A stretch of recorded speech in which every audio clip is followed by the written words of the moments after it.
The tide has turned. The free men of the world are marching together to victory. I have full confidence in your courage, devotion to duty, and skill in battle. We will accept nothing less than full victory.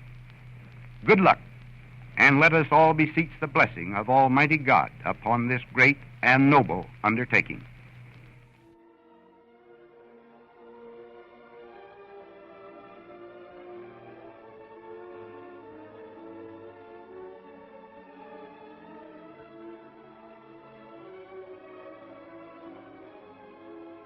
I volunteered to go in the Army.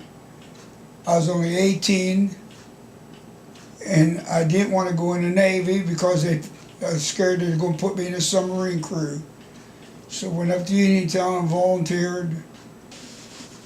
I landed D-Day. I landed 10 o'clock at night D-Day. And what you had to do is you had to wait for your turn. The infantry went in, the armor division went in, and as long as the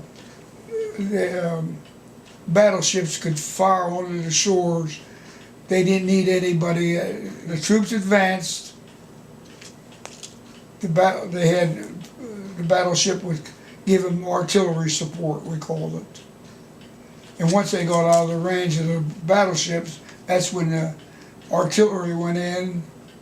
And once they got out of the range of battleships firing, that's when they would call in the airplanes for support.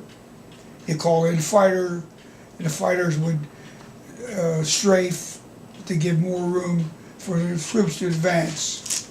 After we got in there, I started with stringing telephone wire.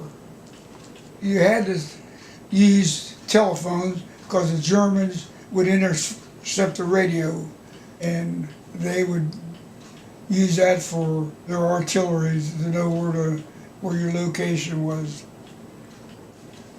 Part of our outfit landed in Omaha, and the other part landed in Utah.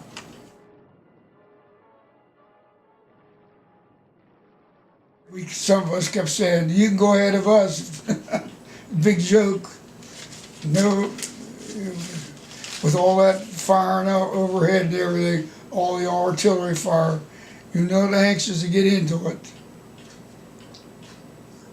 The only thing you see was what was in front of you. You had to just move ahead according to what everybody else. When they moved, you moved.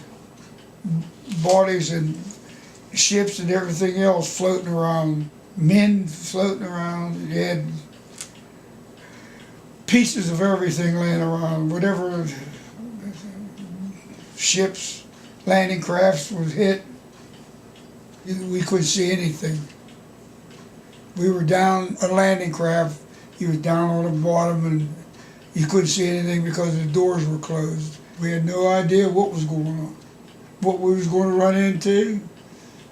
We kept advancing, and I don't know, started on all the small towns. And you didn't know, there was no place marked until you got to a town.